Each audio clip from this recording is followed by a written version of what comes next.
Howdy. Can you hear me? Can I hear you? Hello? Yep, I got you. Good.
How are things? Pretty rough. Yeah, I'm sorry. It's okay. I don't like online school. I'm not a big fan of it myself. It's not great. Well, it's not really what we signed up for, yeah? No. My classics professors don't quite realize that this is not the only class we're taking. And so just about every day they either assign 200 pages of reading Mm-hmm. or 2.5 hour lectures. It's just not fun. It's a really long lecture. Like, I get 40 minutes and my mouth is dry and I have to go run around the house. Yeah. Classics professors are boring though, so Yeah, they're very wordy, maybe. yeah. Remind me I said that in 10 years' time. Everything okay otherwise? Yeah. You know, Dad's in the high risk group, Yep. so whenever we leave the house, it's very Dang. nerve wracking. Yeah, I hear you. I mean, and we don't have that on us, but I get I'm the only one who leaves, and I get super anxious. And I got the gloves and the mask and all that, but I used to like going to the grocery store. I used to like go to the hardware store. No, I don't like to go anywhere. We just drive in our car sometimes. Yeah, It's fun. Yeah. my parents do that just to yeah. Hello, you two. Can't hear you, Michaela. Been all right. I can hear you. Hello. Oh, hello. There you are.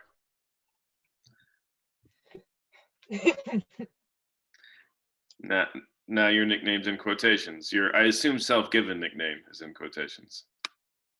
Well, depends on who you ask. I see.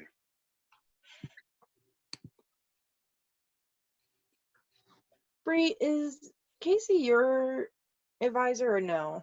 Yeah. Have you already done advising with her? Mm. Cool. I sent her like a 1-sentence email of what I wanted to take. Mm-hmm. And it wasn't theater classes. Mm-hmm. 'Cause I have one more theater class and then I'm done with my major. Woo!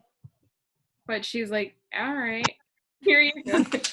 She had nothing to say because, like, it's my classics thesis and then another classics course and then 2 LACs.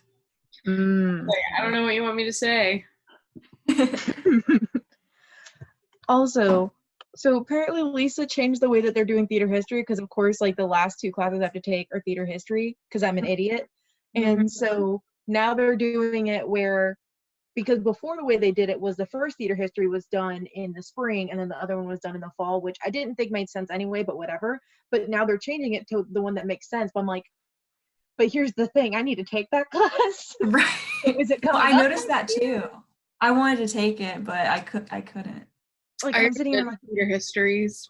Why can't you Like- take it? well, the thing is that like I can take it, but it was supposed to be coming up this semester. Like it was supposed to be coming up in the fall and it wasn't on the schedule. So I was like, this is the only class in the major that I really have to take to graduate. So Uh-huh. where is it? And so now it's in the second, which makes more sense because then you can just knock out all the theater histories in 1 year, but it's also just like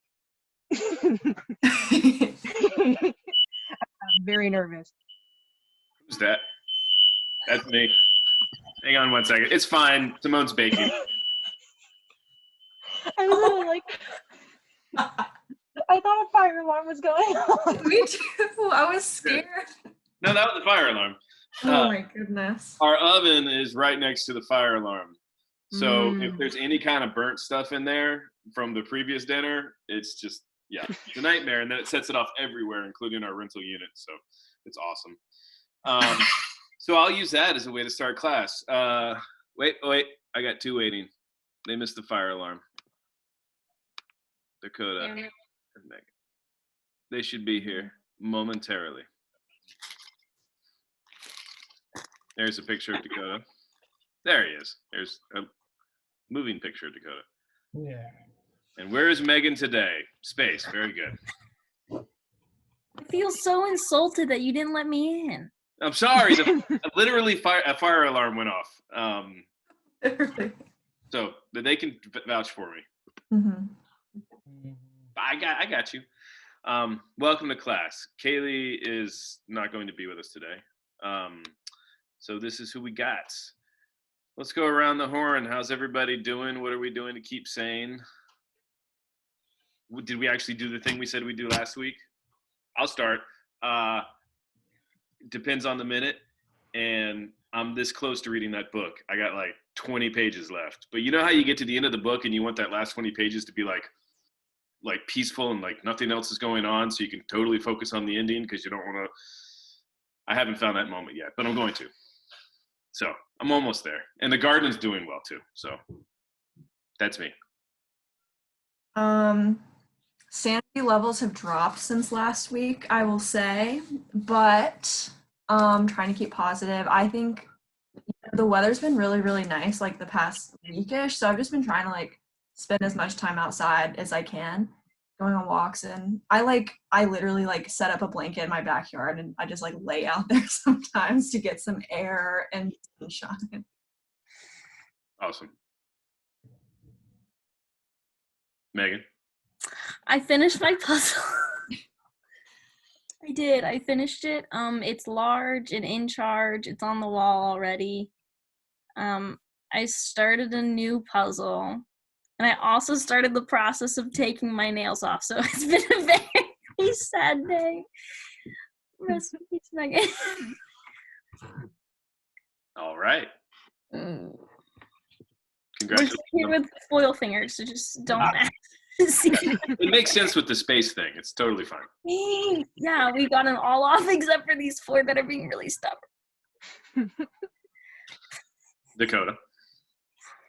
I watched wrestling the last 2 days, and it has been insane since there's no audience.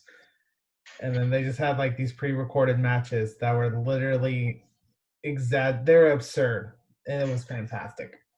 Well, good.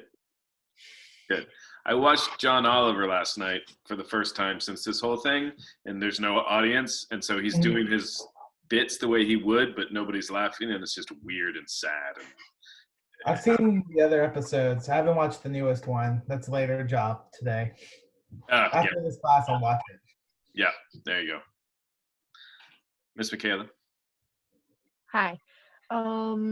I have hit a standstill with the baby bunting, and I'm calling Susie this week because I'm just like, I have been doing yoga every day.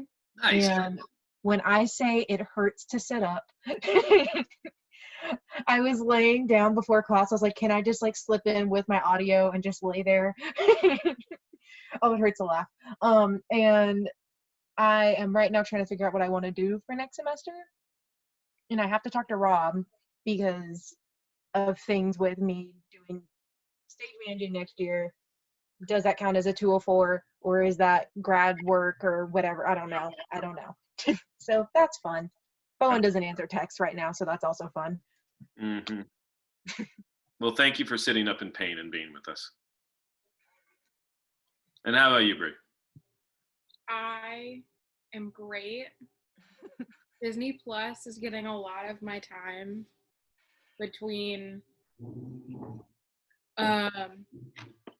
working on all of my classics stuff. Gotta love the classics department. Meh. Good. Great. Okay. We'll take it. I will dive into questions from the blocking bit. Anybody have anything before that? Cool. All right, top to bottom. What is the difference between composition and picturization? Can anybody else say the answer to that question? I'm just curious. No, not really. So composition composition really exists mostly in the proscenium because it's got to be this box in which you're composing. So if you think about any kind of landscape painting and how they've composed, where the light is coming through, where the lines are focusing your vision, how the objects in space relate to each other, whether it's symmetry, asymmetry, aesthetically, that's composition. And that I think you probably should just go study some paintings for or just stare at paintings, see what works, see why you're looking where you're looking. And then picturization is the method of blocking so that you're telling a story through your blocking. So I would say composition really takes everything into account, whether it's where you're blocking, where the lighting is, how the set itself is constructed, how you're using how the set's constructed, whereas picturization is truly just how you're telling the story with your actors in scene. So if someone is being dominant in the scene, are you going to have them on a higher level than who they're dominating over? Or if there's truly a tug of war in the scene, how are you going to show the picture of two equal parts doing a game of tug of war, whether, metaphorically or literally? Does that make sense? Yes, generally. Yeah. That was your question, Aubrey. That makes sense? I know you're not exactly where I'm pointing, but I feel like you are. So I continue to do that. Megan, you had a question, how to motivate stage business. What do you mean specifically?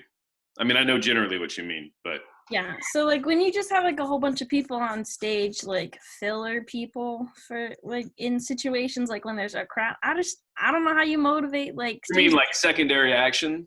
Yeah. something that's not going to draw attention to the story, but it's still going to keep that part of the stage alive. Yeah. Pretty hard. But that's what your focus is going to be on the entire time. It's that balance of, am I paying attention to them when I should be paying attention to the people who are actually the main characters of this scene? But at the same time, and that's when you get into this dangerous territory of like like all that terrible thing on stage where people are like improvising, mumbling. I'm trying to think of what I do. I generally try to, you're giving those characters motivation and objectives exactly like you're giving the characters who are telling the main story in the scene. You're making sure their stakes are low. whatever action you're giving them, whatever motivation they have, it has to be relatively low stakes.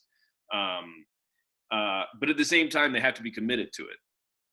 So I have no, like you've got some kids on stage and you need them to be alive while the parents have the main scene. And so you give them like a game of, what do you call it? Jacks? People still play jacks anymore? No? Whatever. You give them some tiny game where they can be involved in the game and yet they're never going to draw the attention from the actual scene. Does that make sense? Yeah? That answers your question? Generally? Explain further why a person needs to be still while delivering an important line. This is like, think of any argument you've had. And when you make your point, are you like moving towards people? Or if you're like I have to break up with you, or I have to break up with you, right? Like if you move, the audience is not going to listen. Not as intently as they would. There's two things. From the listener point of view, if you're moving while you're saying something really important, the audience is not gonna trigger as important because there's action happening alongside it. And in real life, most of the times when you say something important, you're pretty still when you say it. Does that make sense? Do you agree? I mean, I still feel like some things could be said that are like important while like you're crossing the stage or something. Exceptions to the rule, 100%. Yeah, absolutely. Yeah, but I would say the rule is I need people to hear that. I need to get them still. And not only still, but often in a strong position on stage. So that, especially if you're in something other than proscenium, or even if you're in a proscenium, you're making sure that the focus is on them. So I will have, I will highlight lines, whether literally in my script or in my head, in scenes, like, this is the crux of the scene. I better make sure everybody can see that person and that they're fucking listening to that person. So whatever that means, generally that means they're still. But whatever that means, it means that the kind of subliminal spotlight is on them. And if you have a spotlight, you want that person to stay still. Yeah, generally. But absolutely, there's exceptions to the rule. There's exceptions to all these things. How do you this came up twice. How do you allow an actor to adjust themselves based on the audience location during the show? And then later, I think maybe it was Dakota was asking about the blocking remaining in flux throughout the production. Specifically when I was talking about staging something in the round, but not having an audience always in the round. So at first when I read your question, especially Dakota, I was like, I bristled because I know there are directors. I know there are directors because I have had this conversation with actors who I'd be like, this happened a couple years ago with a pretty seasoned actor.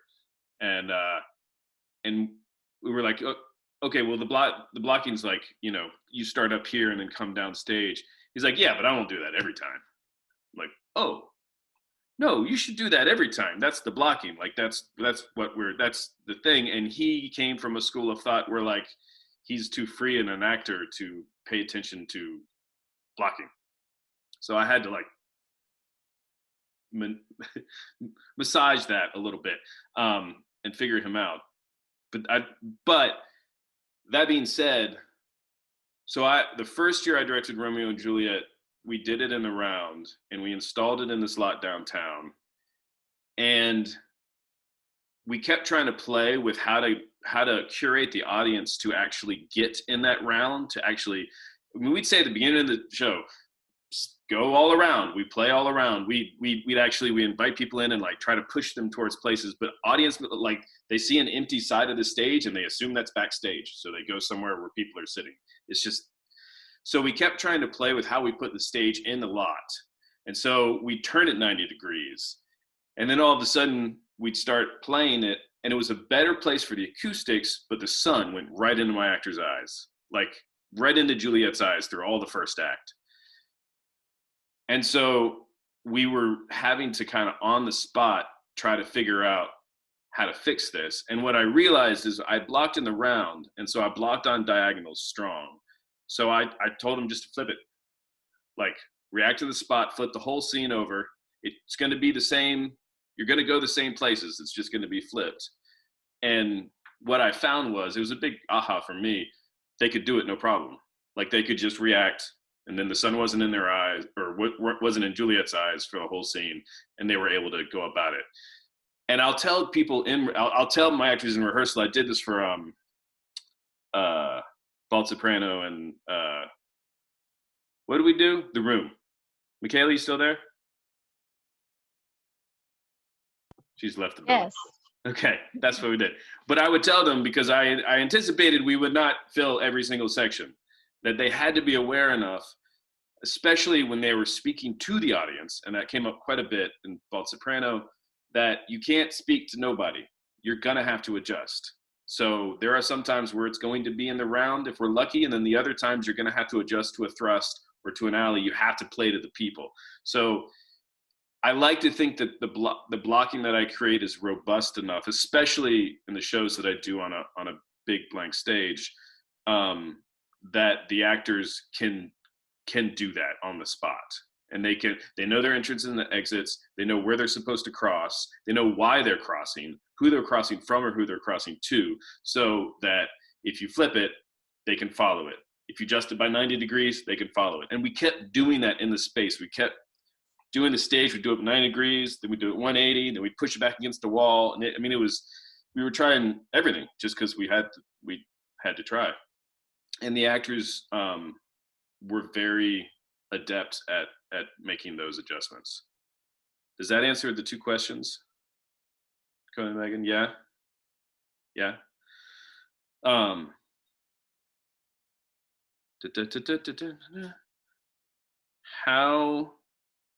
How much should you compromise blocking based on technical needs? You got an example, Megan? No? Nothing at all?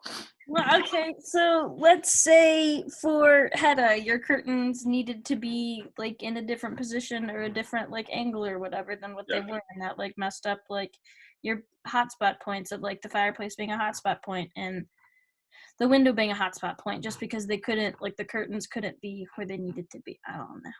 No, I know what you mean. I mean, in that scenario, I actually was the one who told them they had to put them where they were so that I could create what I had to create on stage.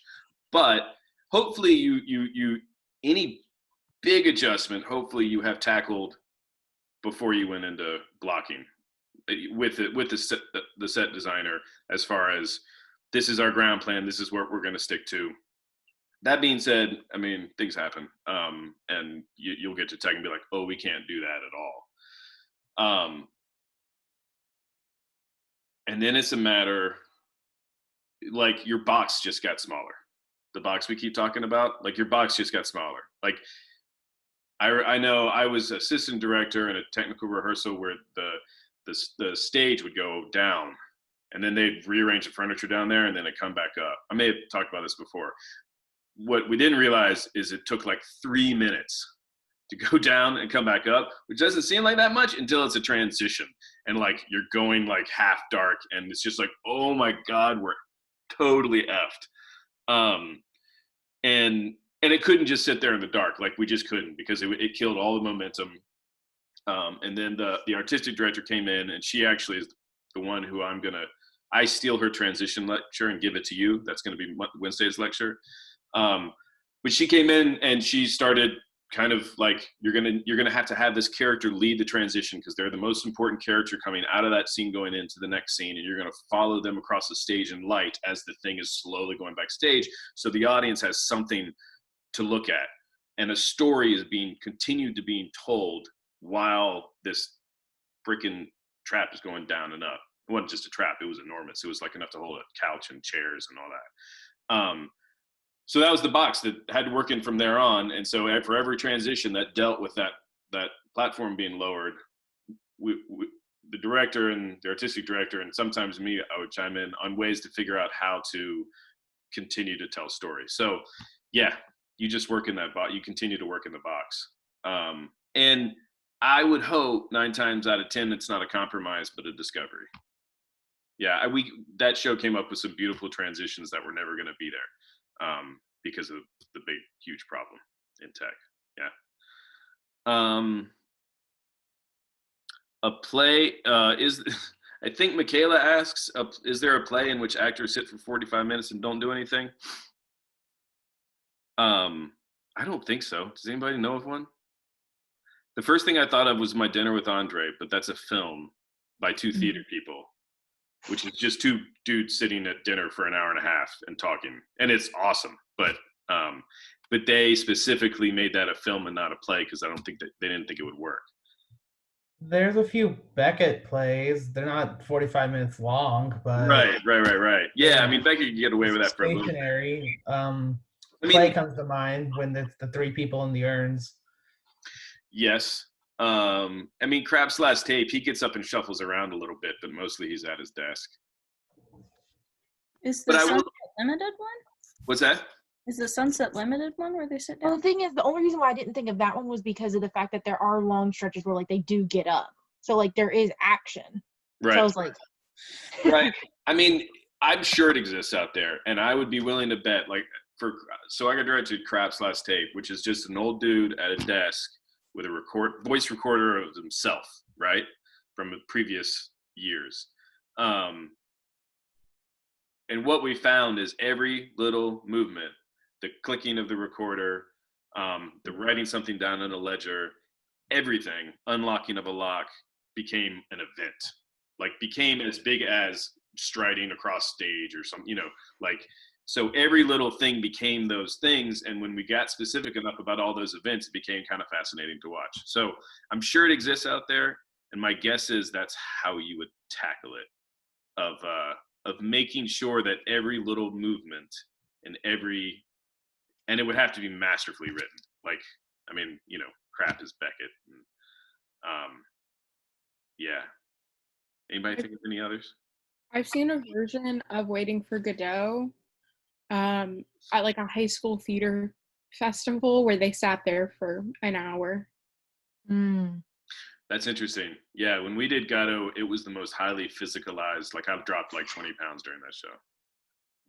Yeah, they just kind of sat there a lot. It wasn't the greatest. My dad, I didn't see it. My dad did, actually. He was the one that explained all of it to me. And he looked at me and he said, if you're ever going to do Waiting for Godot, I will never come. Sounds like a challenge. Cool. Choreography. How much is handled by directors and versus choreographers? That's you, right, Michaela? mm-hmm. Do you have it? Well, just specifically, like, I know that like sometimes it can be difficult.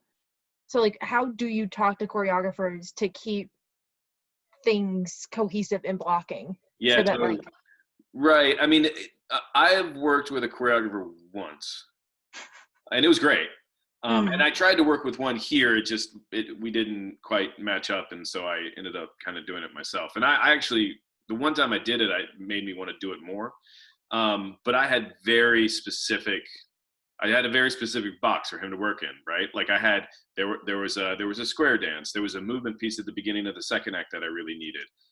But then I told him how I wanted that story to be, what the story was I wanted to be told, and then I gave him all the dream pieces and said, here's some language to work with, and he loved it and went off and created something really beautiful.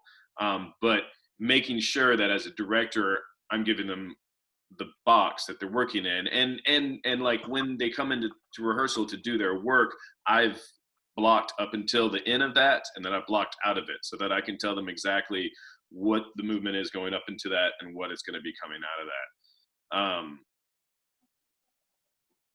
But I've been an assistant director to a collaboration that was not as smooth because they weren't being as specific about what they wanted. And I think it all comes down to, like we were talking last week about transparency, about like this is exactly what I want, right? And so I think more than probably, for me, more than a lot of designers, I would go to a choreographer with a lot more specificity.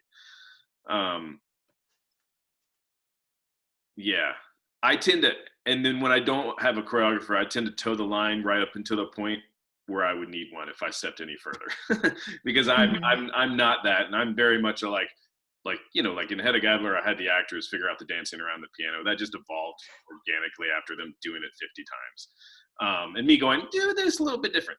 But I'm never going to be the one to go in there and like actually choreograph. I'll be like, create something, and then I'll kind of mold it from there on. Mm-hmm. Yeah.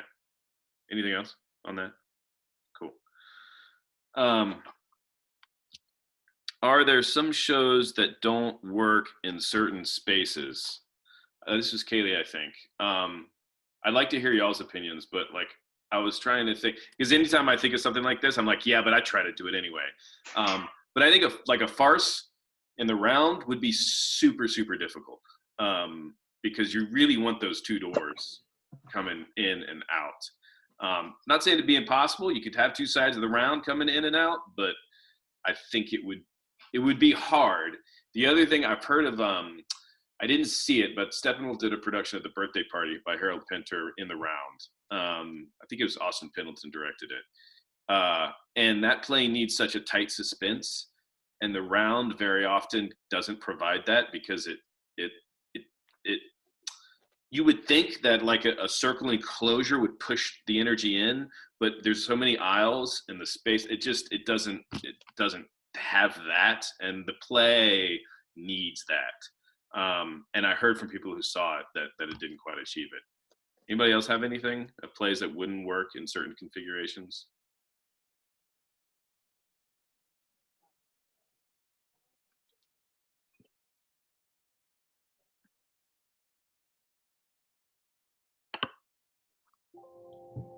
I will say I have done actually a farce, not quite in the round, but in the alley.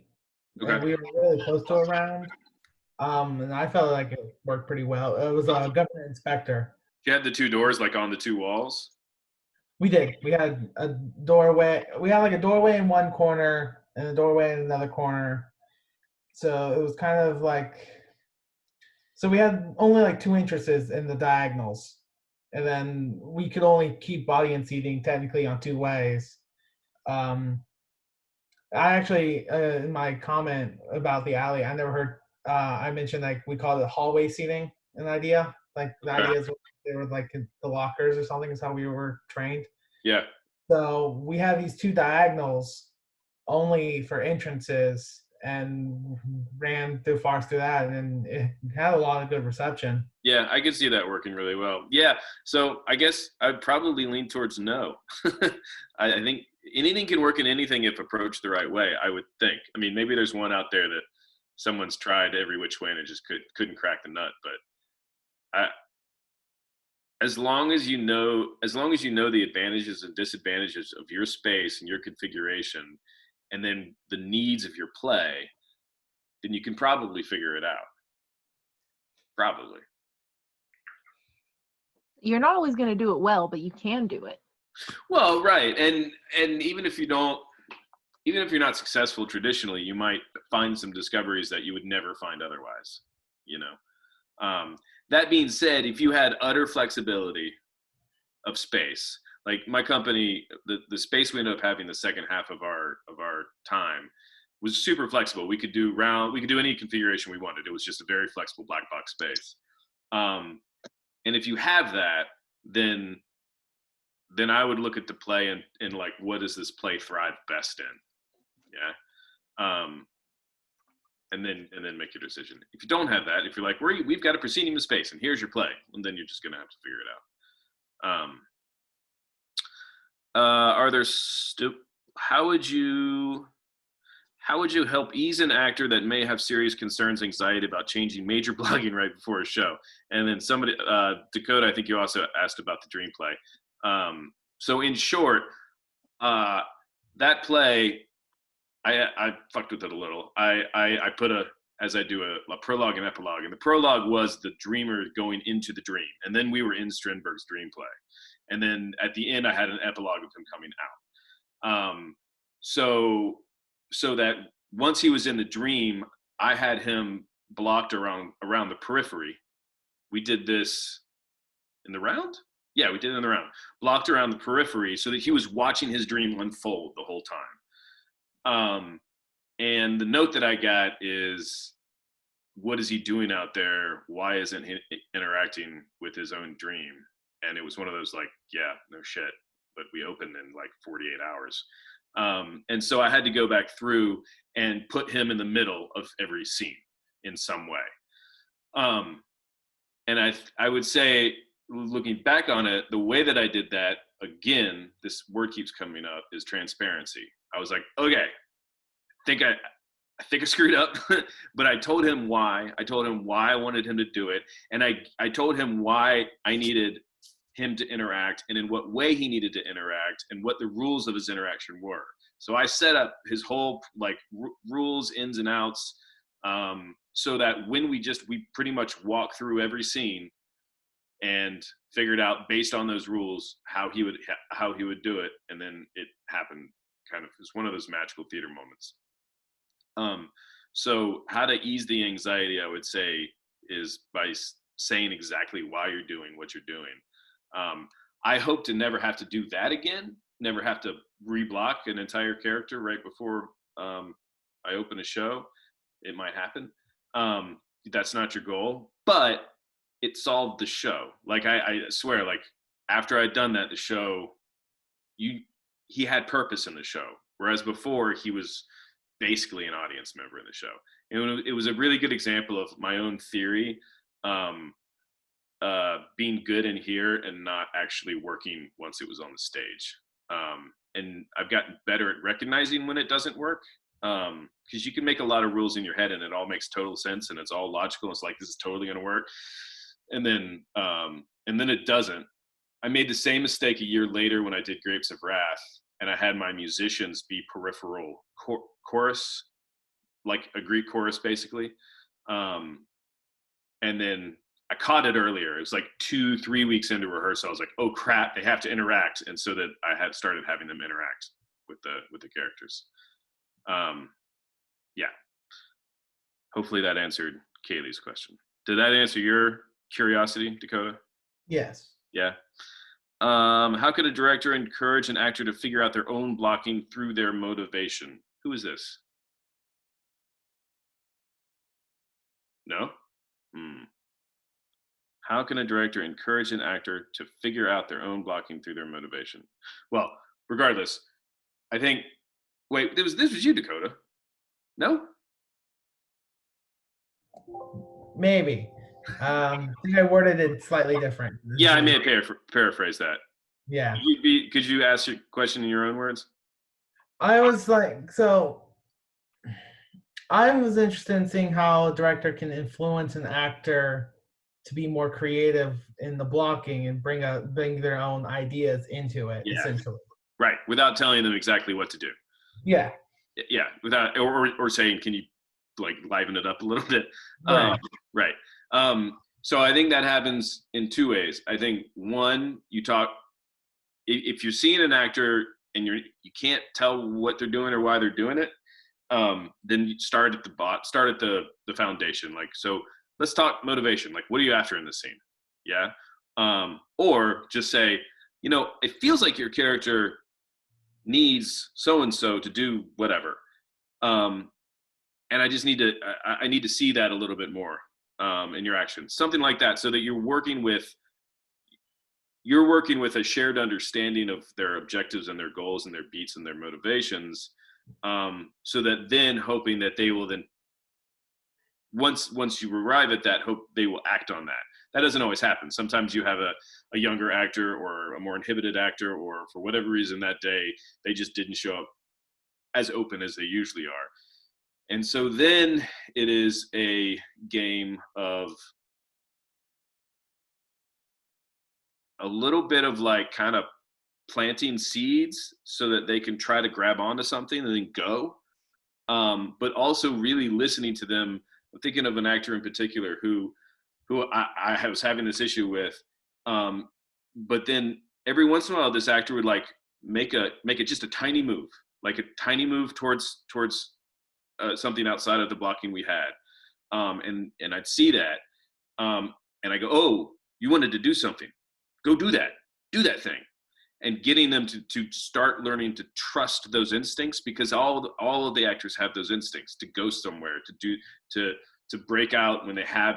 I mean, you were talking of a scenario you were in, Dakota, where you were tied to this blocking, but you kept having these impulses otherwise. So it's up to you as a director to see those impulses, to make room for those impulses in the space, and then to see them actually in rehearsal so that you can go, wait, you wanted to do something, do that. We'll figure it out later. Yeah, does that make sense? And I do always at a certain point in the rehearsal process make a huge, big announcement of like, hey, if anything you do is unmotivated, you have to tell me.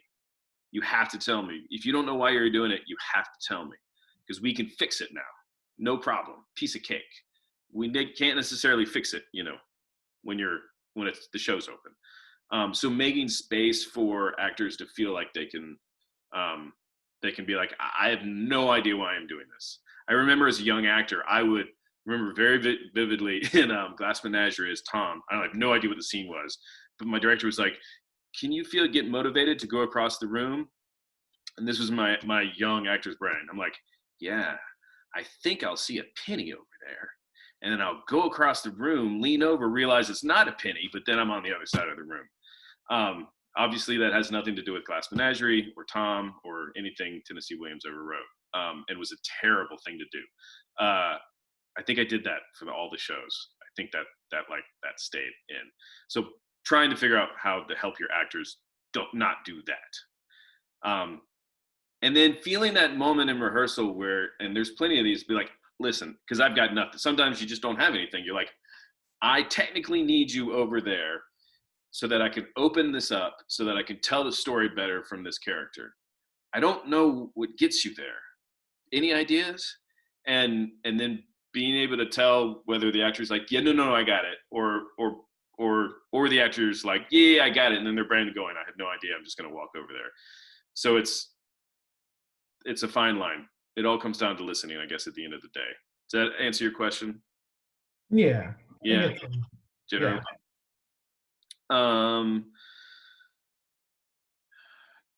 What to do if you don't know what to do with the scene, but you don't want what the actors are doing. Thank you, Bree. And then you say, you just take a break? Yes, to take a break. Yes, if I don't know if it's just like, this is a nightmare and I have no idea where to start, you could fiddle with it forever, but if you don't know where to start, then you're just losing rehearsal time, right? So yes, I would take a break, but I would, in my own time, go back to that scene and figure out what I can change so that the next time when I get into it, I've at least got something that's different. I have a different approach, or I have a different motivation, or I've told the story a million times with the nurse and Juliet and Romeo and Juliet. I couldn't figure out the scene to save my life until I put a stool in the middle of the stage. And then the scene made sense. So I changed the architecture. I gave them a home base.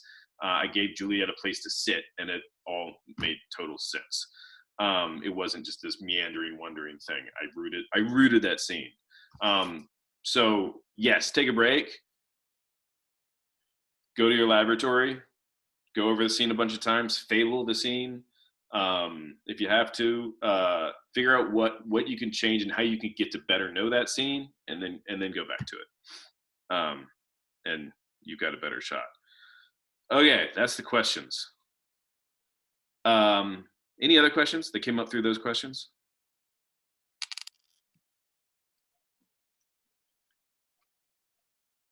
Um, good job on everybody's fables. The major feedback I would say that I found in probably half of them, if not a little more than half, is the fable was too packed of stuff. There was too much going on, and what I found every time is that I couldn't figure out who the protagonist was in the fable.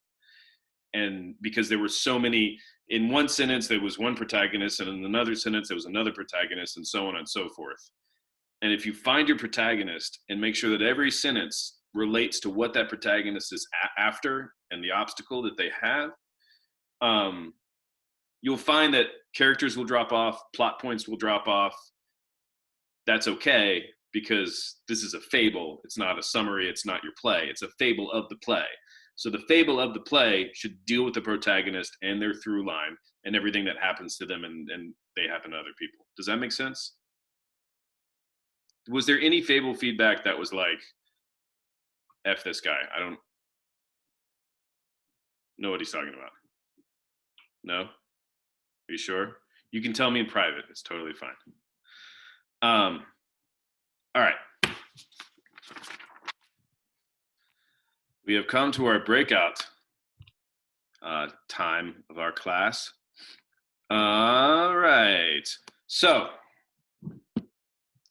I will break you all out and somebody will end up with me, you lucky person, whoever that may be. How do you define stereotype or cliche? Yeah, and I'll just give you a couple, like 3 minutes for this one. And then we'll come back. 2 to 3 rooms. Automatically open all rooms. Bah.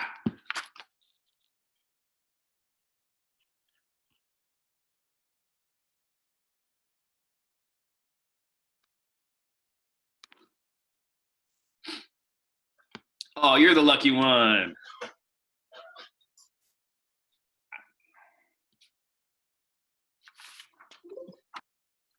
Hello. Oh, hello. Hello. Sorry, my computer loves every time I go to a new room to just turn off my mic, even if I have it on. So It's all good. It's all good. How would you define stereotype? So from what I gathered in the reading and also just from my world experience, a Yes. stereotype is a preconceived way of viewing a action, person, place, scene that is given a negative connotation because it's usually the base level way of viewing a scenario based on just like cultural understandings and things that we grew up experiencing. Yeah, I think that's pretty complete. There was one, I'll paraphrase it, but there was one thing I found in there. It was cliches or superficial articulations of good ideas, Mm-hmm. which I thought was nice, right? But yeah, we'll get into this a little bit more. But this is probably, after the violence of choice, this is probably my favorite chapter of this book. This idea of embracing stereotypes so that you can transcend it. Right. Instead of and that's what I've always been like, no, stereotyping cliche, or like no, gotta stay away. But this idea of understanding what it is so that you can then tackle it. Yeah. Right. I really like the part where she was talking to, and I completely forgot his name, basically about doing was it Romeo? Well, it was a Shakespeare play or something. Yeah. In the Japanese. Oh, Medea. Yeah, and she was like, "Why aren't you using this actor?" And he was like, they wouldn't actually get anything from it because they would be using stereotypes and seeing this as a cliche. And I was like, Right. That's so interesting. They would think that the exoticism of the performance was great, and so therefore it was brilliant, but they wouldn't actually get to what she really could deliver. Right. In an American way. Yeah. So that was like one of those things where I was like, and I kind of was a little bit iffy on kind of like you should embrace stereotypes because I wrote this play about minstrels. And I was like, that might be a good play for white people to see, but like, Yeah, No. that's dicey. I know. That's a really dicey territory, especially when it's two white women doing the play. When you're not partnering, when you're not, you know, having a collaboration with an authentic voice, right? Mhm. Yeah. And then like, I got to get back to the group, but she was doing a play about vaudeville. You can't do a play about vaudeville and not address minstrelsy, right? Right.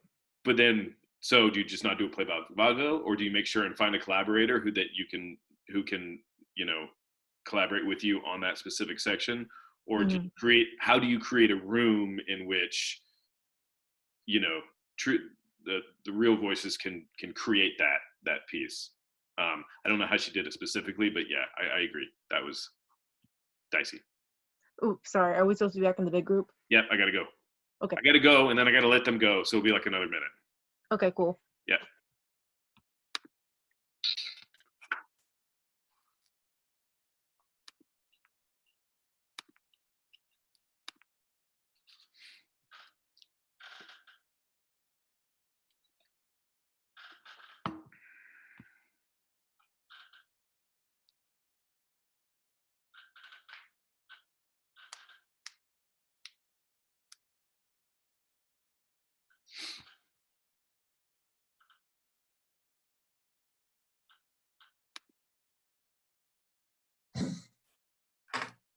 Hello.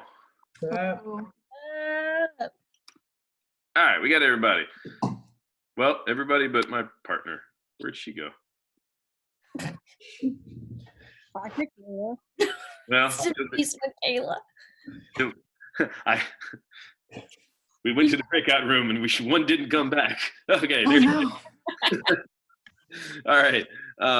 What do we got? Who wants to tell me what a stereotype is, or what they believe a stereotype to be? So in our little breakout room, me and Megan, or Megan and I, if we're going to stay grammatical, it's not going to stay grammatical. We talked about stereotypes being the characteristics of a communal memory, essentially. Okay. What kind of characteristics of a communal memory? Such in case like it's characteristics of either a group of people or an action, or really just when something that stands out to you, but it's also something that has been basically communalized. So like a community comes together to create a stereotype, essentially. Okay.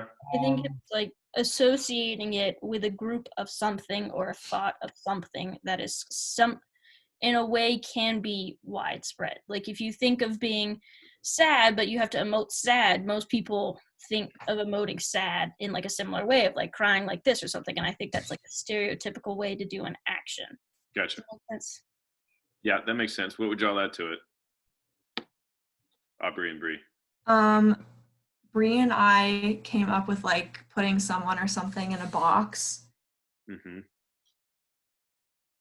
Just like a preconceived notion, kind of like typecasting almost. Whereas like I'm typecasted as an old lady. I'm always the old lady. So kind of like that. Cool. And Michaela, what would you add to all that? They said everything though. Yeah, I know, but you said it to me. But they said it all. I think the only thing I would add is what these characteristics and what the box is superficial as to what the actual subject is. That it's kind of the bare essentials to tell that story, as opposed to putting any kind of deepness to it. Does that make sense? Okay, with your partners, decide on a stereotype that you would like to embrace, transcend, light a fire under. And this could be anything. So like for me, I've always wanted to, in the theater some way, tackle the stereotype of the American cowboy, and actually embrace it so as to transcend it, so that it's not just everything we've seen on the old westerns and the stuff that I grew up on, but that it's an actual human person within a context of an actual history, that you know that someone can empathize with, someone can understand. So I've always wanted to take that stereotype and figure out a way to deliver a fuller human being with it. Does that make sense?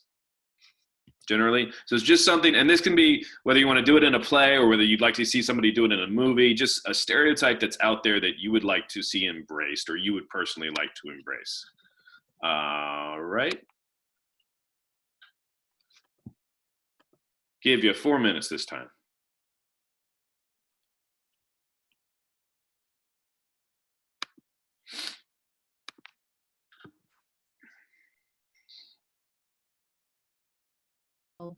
Hello. We're gonna keep in partners this round. So, Mm. What you got? So I was thinking, because of the minstrel talk, I remember in our theater history class, there was basically the first, or at least like the actual first minstrel show was actually a group of Black people making fun of the upper class white people. But because the upper class white people who were watching that show didn't understand that that's what they were doing, they were like, is this how Black people act? And so that's where the minstrel show started. Oh, And so now I'm just thinking about like the interesting ways that you could play with the way that Black people, because like the minstrel like actions or whatever, were making fun of how like white people did all these stupid bows and yeah. how like they ate food a particular way. And so like there was an entire show where they were just doing that, and then white people, they saw it and they're like, isn't it so funny how the Black people act? I was like, I would love to like dive back into that history and to see how like those things changed the perception of like Uncle Tom and just like all those things. So that was, I think that would be fun to play into. That's great. And so, yeah, so you would light the fire by actually telling the real story within the real context of the history, and I assume from the point of view of the original performers. Yeah. So that if you tell that story, then you completely redefine every assumption and stereotype and cliche of the minstrel after that. Yeah.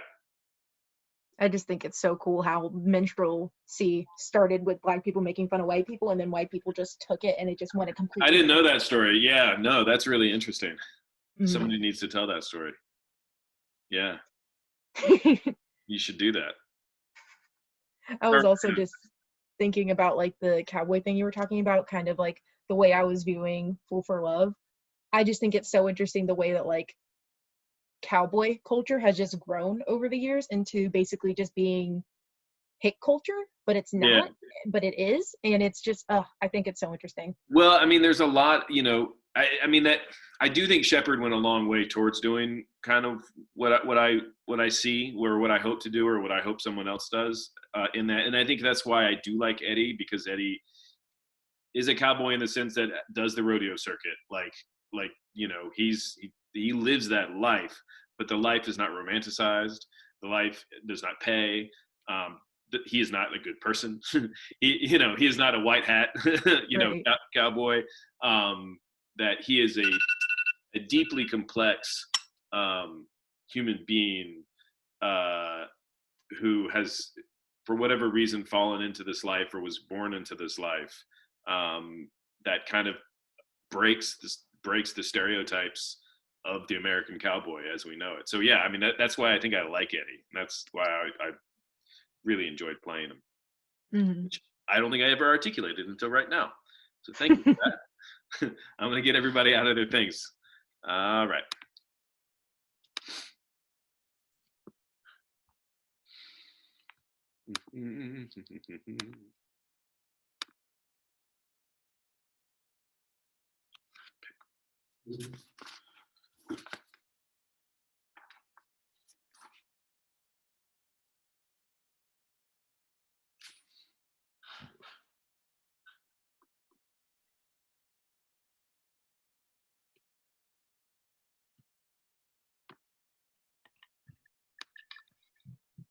Oh, cancel.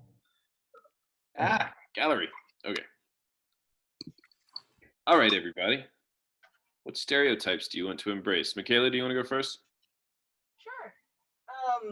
So in my theater history class, we basically learned about one of the ways that minstrelsy started, and it was basically a play done by Black people, making fun of the upper class of white people and how they danced and the silly little things that they thought were important.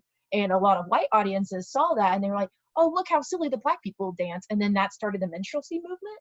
And so I thought it'd be really interesting to kind of embrace that and to kind of like go through those stereotypes of what a minstrel is and really see the underlayers of it. Yeah, and I really liked it because I told Michaela this. If you recontextualize and appropriately contextualize the birth of something, then you're going to affect every single thing that happens after that and how people look at every single thing that happens after that, and every stereotype and every cliche, and I think it could be really powerful. So she's going to write that play.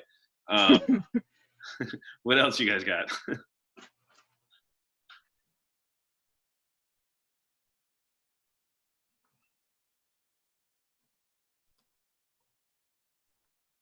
I'm patient. It can be anything. It really can be like Smurfs. I want people to stereotype Smurfs too effing much. Okay, well, my concept was it's not a concept, sorry. My idea was to like explore the idea of female stereotypes in shows, because like typically in shows, or a lot of the ones that I've seen, it's like either it's a really strong female or a really like dainty type of female. So like exploring like kind of a middle ground in a way, and then yeah, that's so exploring everything that's in the middle of the spectrum. Yeah. Not just the two ends that we're always given.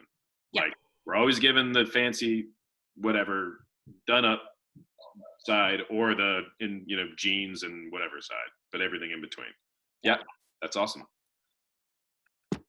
Kind of on the same vein, I wanted to look at like the Jewish mothers stereotype, or like those strong mothers. I think the other two like examples that went along with it with when Aubrey and I were talking was also like the stereotypical like Greek or Italian mother.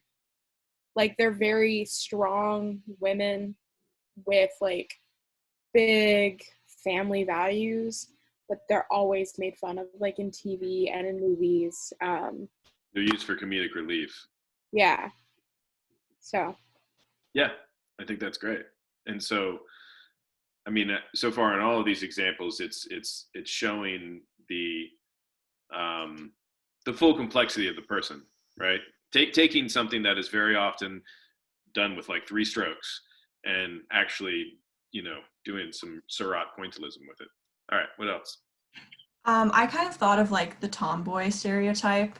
Like I was watching a movie this weekend from the 80s, and there's this girl and she like had short hair, and they're like, oh my God, like she has to be the gay one. But like, just because like someone dresses a certain way doesn't mean they have a certain sexuality, and like sometimes the tomboy is always like the best friend, and they never are seen as the love interest because they're not pretty enough. Got it. That's great. Yep. So in ours, I was actually thinking back on Fool for Love, and how I spent like most of that time exploring the masculine aspects of Eddie, and just like really just my whole thing is just like, it was nice to see like, and then compared to like my dream piece, where I think I found really the sorrow of Eddie in that, and kind of find the combination, like what part of masculine culture becomes toxic, and then really just what caused to descent to a case of like self-deprecation. So what's the stereotype that you're starting with? I'm sorry. Someone just knocked on my door. Do you need to get that? No, it's housing. They'll open themselves. Okay. Are you sure? Let me get that. What if we see Dakota get kicked out of housing right here, right now? There was that we had a faculty meeting, and a legitimate question in it was how do I get the parents to stop coming into my classes? Like just like didn't bored too, and like figured they just sit in on class and. I love being here during class. I locked my door. Thank you all for not being an issue. My dad asked. He was like, "Oh, what if I just came to a class?" I was like, No. All right. "I'll tell you what happened though." So Did I Dakota. miss anything, or No. But what's the stereotype? What's can you the read back the question? Can you rephrase the question again? Because my head Yes. is blocked. So what stereotype are you starting with that you want to embrace and light a fire under? Really, the whole idea, I guess, would be like. Is it the stereotype of the toxic masculinity and what, Yeah, like so. I don't even know how to word it.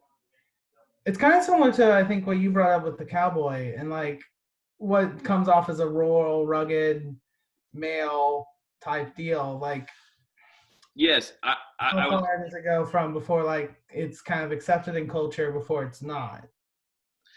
I was talking to Michaela because Eddie came up when we were talking, and I was realizing that very much that's what attracted me to that play and that role is it did take that American cowboy and make a very complex person out of it.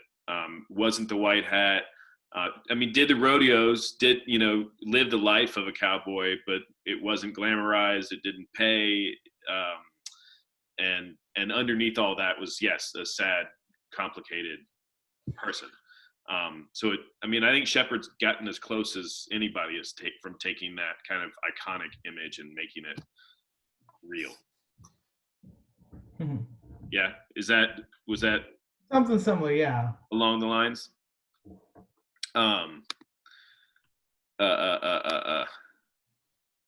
That's an article about how the cakewalk, which was a popular black dance, got put into minstrel shows, Oh, which is cool. kind of the origins of where all this came from. Thank you. Great. Okay. So got a little bit of time left. So here's what I want to do. One more time in our rooms.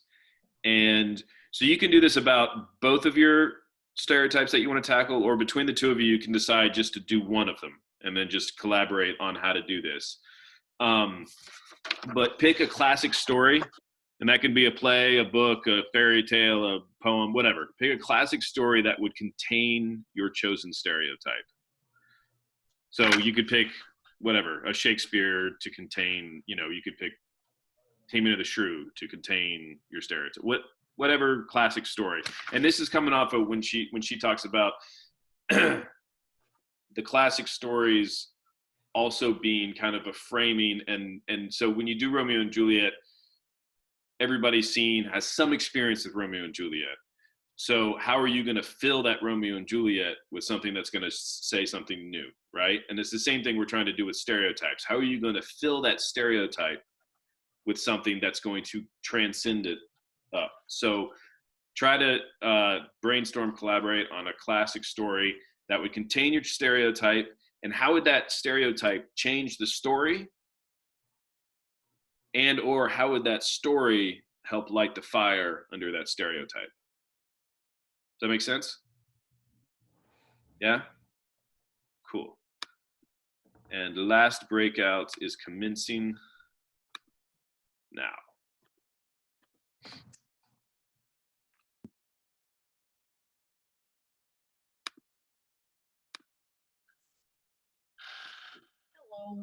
Hello. Any ideas? I was thinking about, weirdly for the cowboy thing, Ajax, Okay. that whole story of just like his diminishing of basically his manhood. And I know Ajax vaguely. he was the third best warrior in the Iliad.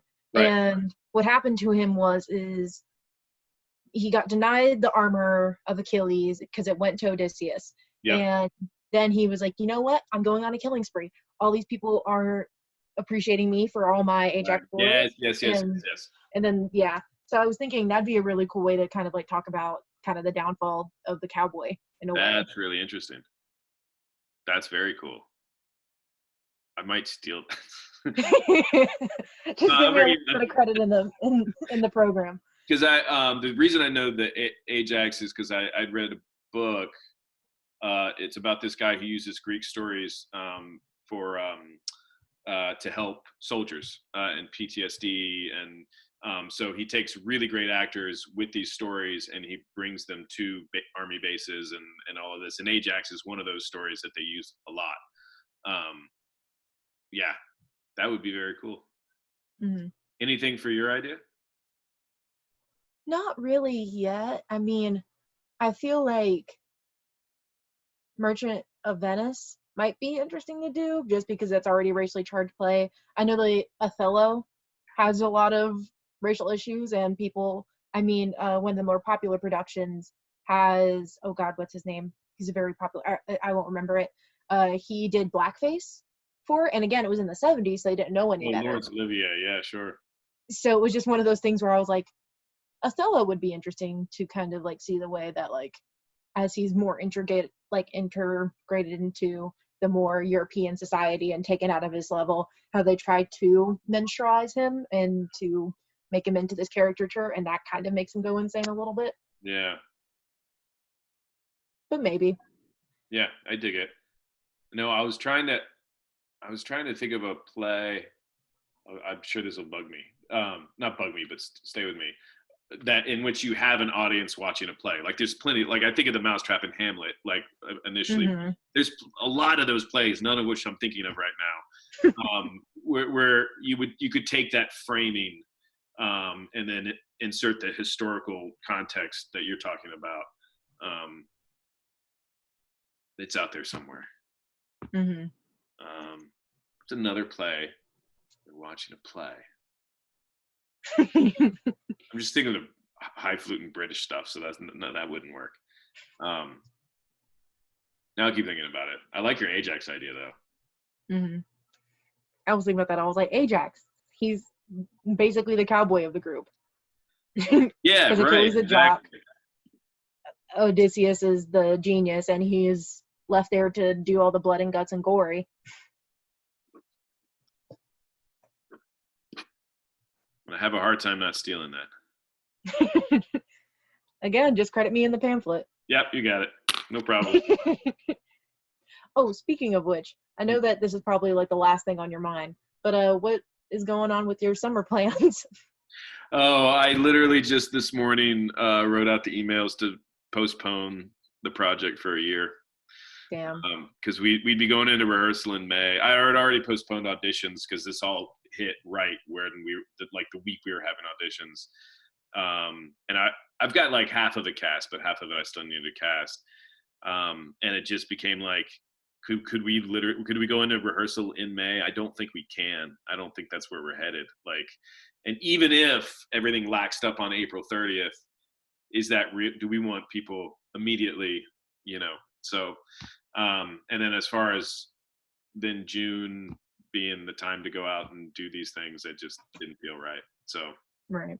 it killed me. But we're going to look at this as a year of development. So we're going to develop the piece even further. And then I'm going to try to write the third part of the trilogy so that we have all that going into the next year. And yeah, that's where we're at. I'm sorry. Thank you. I appreciate it. It's the right decision. I just hated pulling the trigger. I just but life is on hold. We're got to wait until the weird lifts off. All right. Mm-hmm. I'm going to get back to it.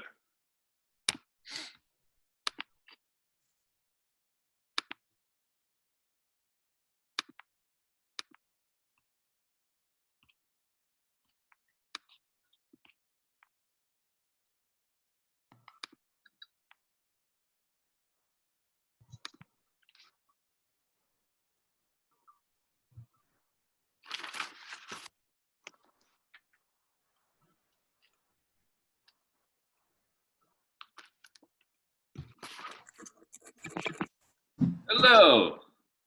Hi. What did we come up with?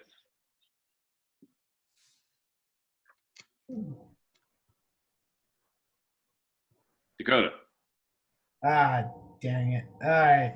Your So screen lit up. You must have moved. Go ahead. I did. Um, so talking about like plays, and I was thinking more of a classical plays that involved something I could explore stereotype was I think you actually did mention it, but Taming of the Shrew was the first thing that came to my mind because of its history of being problematic and history of being sexist. And I do think that it can be done very sexist, but I don't feel like it's from the problem of Kate, but it's the problem of Petruchio. Mm. I think most go too far with his in the extremes of that he goes to push Kate, and I think that it's because they're pushing for that toxic masculinity aspect from him to create a more sympathetic response from Kate. And I think it's a lot more fluctual than that. And I think that's the biggest problem I've ever seen of the show.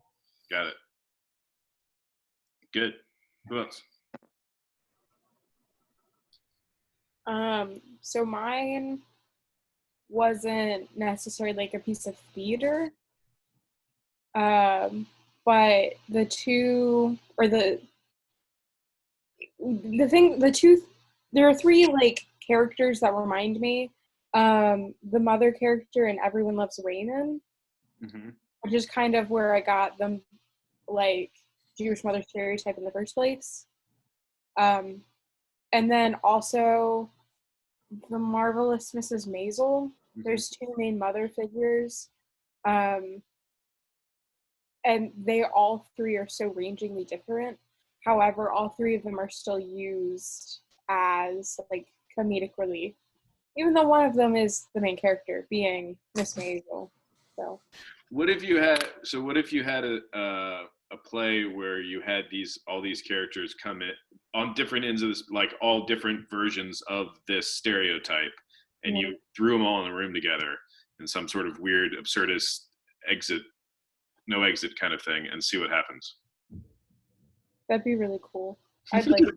There'd be, in like the words of one of my friends who is Jewish and like talks about her Jewish family a lot, there'd be a lot of food. There'd be a lot of food. All right, what else we got? I chose, of course, my favorite, my shining star in my life, Legally Blonde. Everything goes back to Legally Blonde in my life. It's great.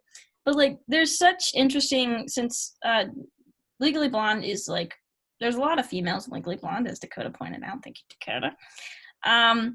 The biggest thing about Elle is that she goes from this dainty, kind of oblivious, kind of preppy super person to go into this really strong character who goes out and gets what she wants.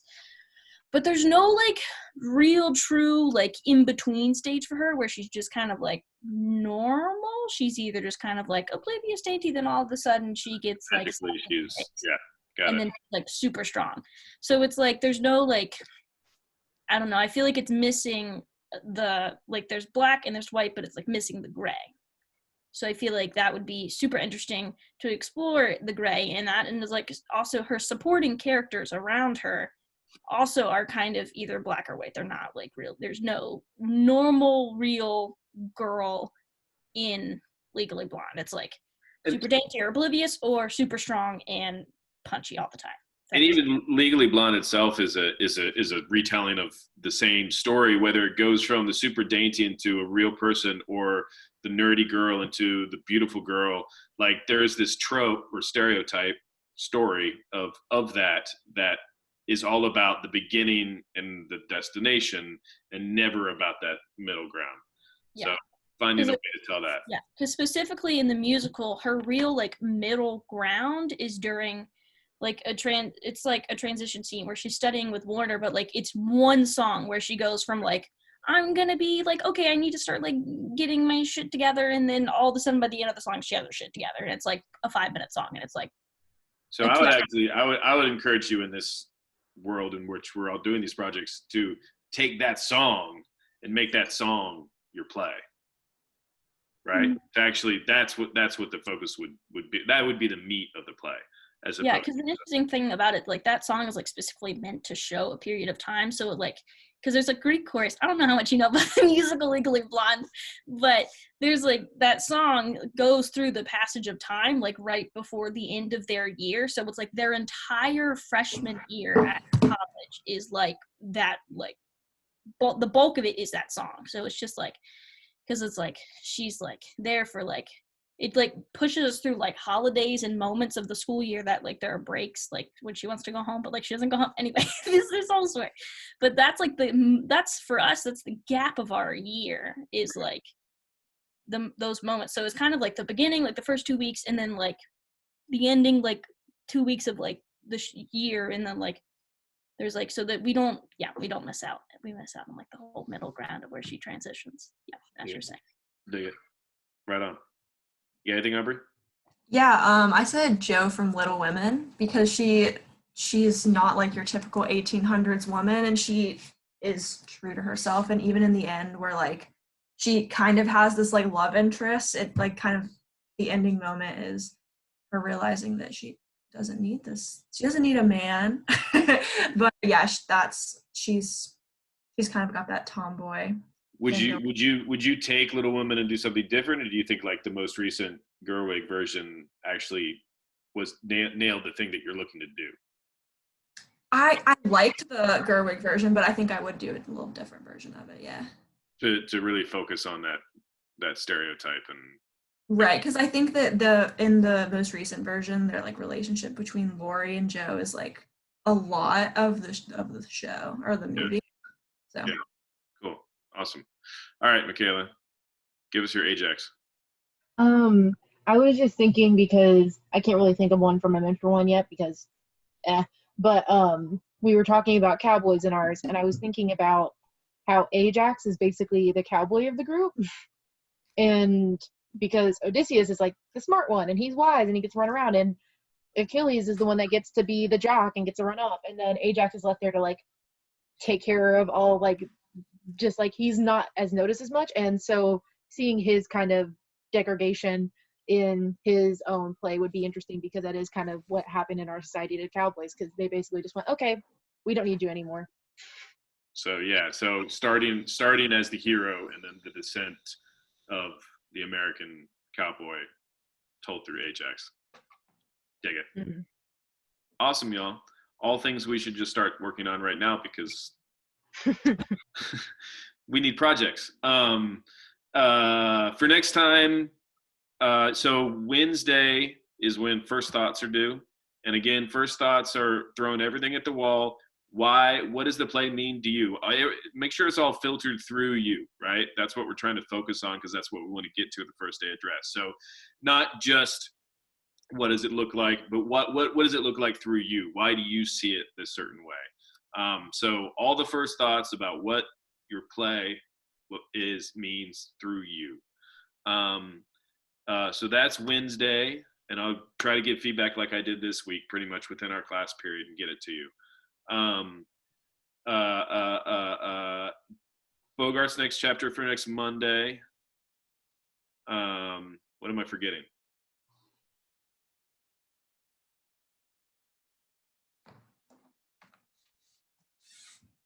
Okay. Lecture on Wednesday? What's that? Lecture Is on there a Wednesday? lecture? Yes. Okay. There will be a lecture. I'll film it tomorrow so that I know I can get it in. It'll be on transitions. This is my version of, it was like the jewel lecture of my graduate school. And it changed how I thought about how I do things, not just transitions. So yeah, transitions lecture is on Wednesday. And I think that's it. Yeah? Anybody got anything? I didn't like the Gerwig version of Little Women, but that's just me. Wow. There you go. I think the costumes were absolutely atrocious, and they pulled me out every second. Wow, anybody? Okay, that's one hot take. Anybody else got a hot take on anything? I just think Florence Pugh is beautiful, and that's probably why I liked it so much. I mean, I love her too. It was just one of those things where I was like, also, I just think that not having a different character for Amy doesn't show her actual growth as a person. I feel like that speech would have hit a lot more if I hadn't seen her from the beginning as that kind of adult-looking woman who's pretending to be 8. So that's just me. Anybody else have Little Women thoughts? You're talking about the newest Little Woman? Yes. Mhm. But again, I love the 1994 version, so that might also be my bias coming through. I grew up on the 1994 version, so I'm always just kind of like partial to that one. In the 1994 version in high school. That I've seen the newest one and I hated. I didn't care for it as much because of it had bad editing and I didn't think the time skips was that effective in it. That was the I've only seen the new one. I've only fell asleep through the 1994 version in my senior year English class. I've heard my wife talk so much about it. I feel like I've watched them both, but I haven't watched either one of them. Also, I feel like they don't pay enough attention to the fact that they're in the Civil War, and two, the fact that that's a poor family. And I'm like, where did all those important plot points go? And That they was, live next to these rich people. yeah. Like, they're also wearing cotton or they're wearing silk in some scenes, and it's literally said over and over again how much her mom hates silk. So why would she let her daughters wear? I'm sorry. We should end every class with a movie club. Just Ooh, okay. totally. Aaron, you need to watch Little Women and then get back to us with your feelings on it. I will do that. I will do that. Thank you. No problem. All right, y'all. Stay safe, stay healthy, stay sane. Do what you can. Get outside. It's really pretty. So go outside. Bye, y'all. Bye, y'all. Bye. Yeah.